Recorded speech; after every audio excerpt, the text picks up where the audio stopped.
도널드 트럼프가 미국의 47대 대통령으로 선출됐습니다. 굉장히 빡빡한 승부가 될 것이다. 박빙일 것이다.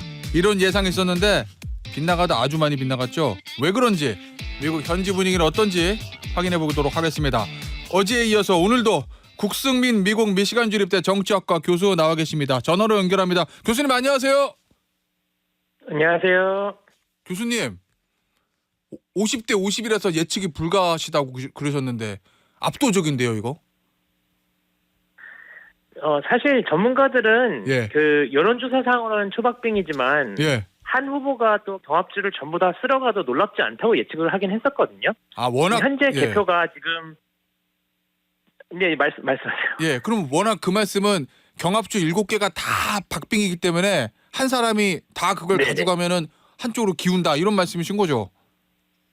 그렇죠. 그러니까 지금 현재 거의 개표가 완료된 게 5개 주인데 경합주 중에서 4개 주에서 지금 다 3%포인트 이내 접전을 보이고 있거든요.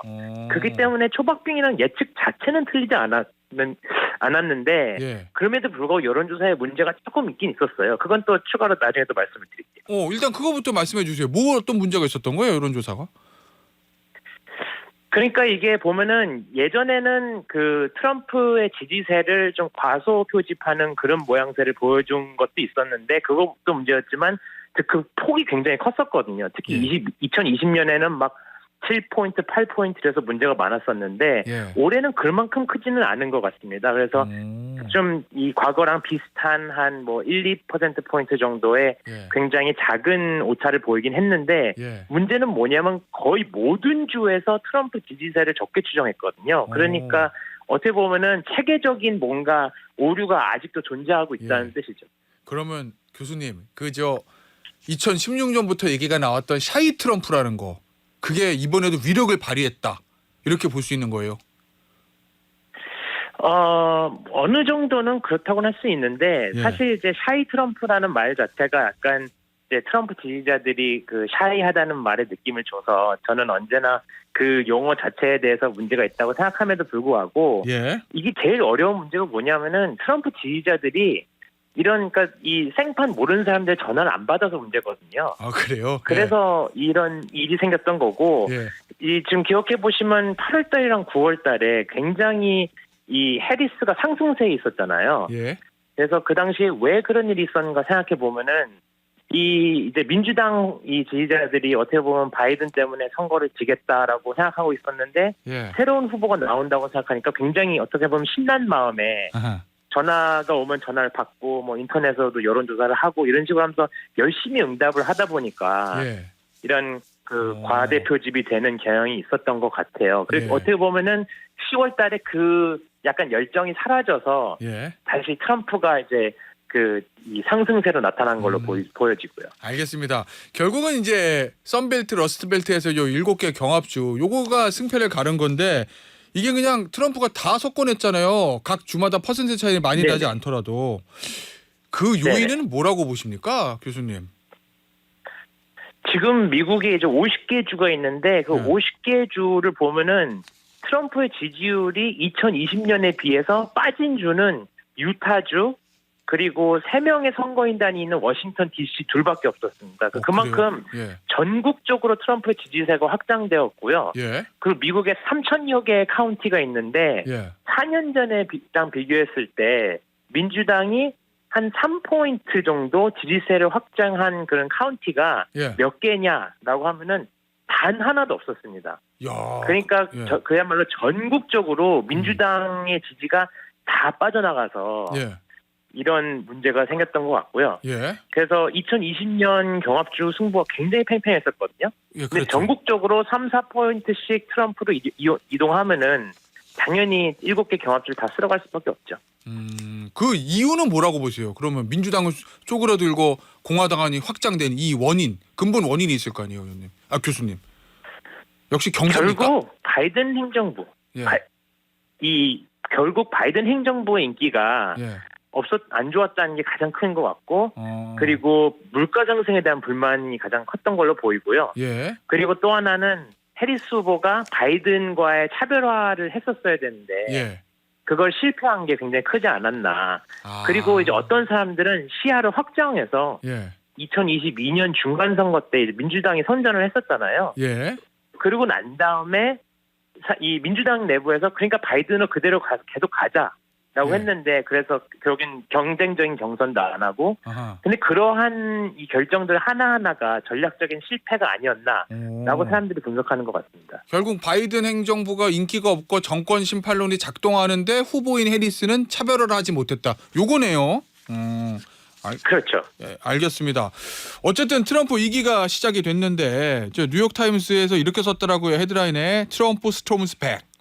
우리나라 아침 조간신문도 이렇게 많이 썼어요. 더 세진 트럼프 폭풍이 몰려온다. 트럼프 태풍이 몰려온다. 이렇게 썼던데 미국 현지 좀 반응은 어떻습니까? 저 트럼프의 복귀 여기에 대한.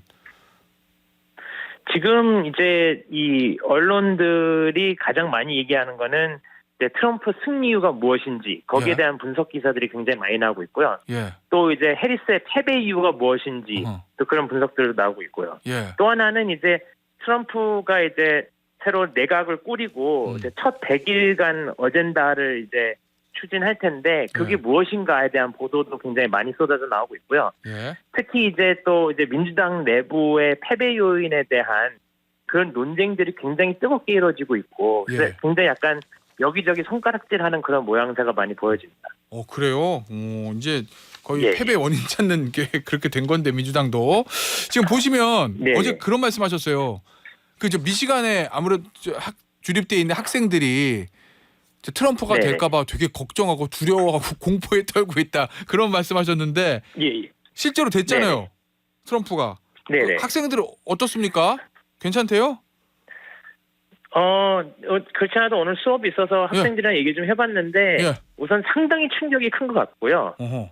약간 아직도 그 충격을 좀 약간 어떻게 이거를 받아들여야 될지 굉장히 좀 멍해하는 그런 느낌이 강했고 그래요? 예. 또 잠을 많이 못 자서 피곤해 보이고 예. 그래서 그런 이제 충격을 곱씹는 그런 분위기가 강했고요. 그래서 예. 오늘 수업에서는 그 대선에 대한 종합적인 토론을 했는데 예. 이제 뭐 해리스의 중도 행보를 어떻게 봐야 될 것인지 예. 부통령 후보 선정, 월수 후보 선정한 거라든지 예. 바이든 정부와의 차별화 실패 같은 다양한 패배 요인을 얘기해봤고요. 예. 그리고 또 이제 왜 라틴계 유권자들이 대거 공화당을 지지하게 됐는지 그런 토론도 해봤고요. 예. 근데 전반적으로 예.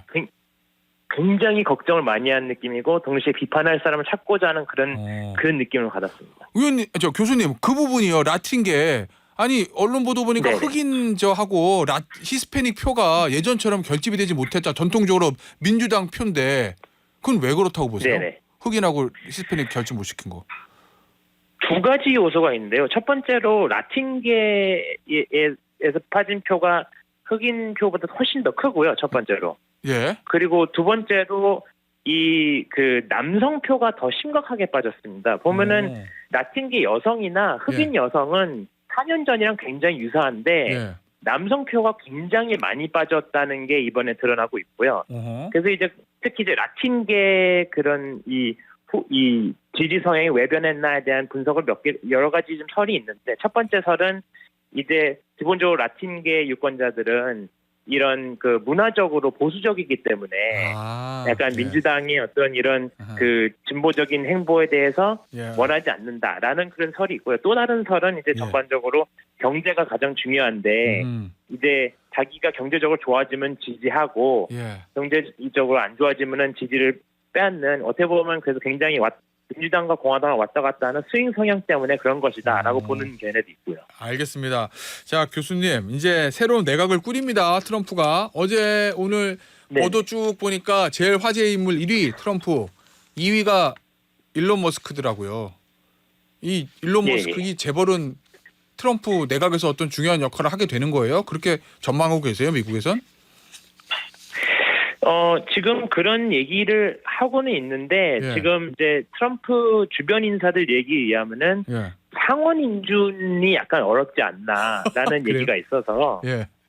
그 입각을 시키기보다는 예. 약간 위원회나 태스크포스 같은 걸 주고 권한을 굉장히 크게 줄 거라는 얘기가 나오고 있고요. 예. 일론 머스크가 되게 처음부터 자기는 이 정부의 효율성을 올리겠다, 뭐 맞아요.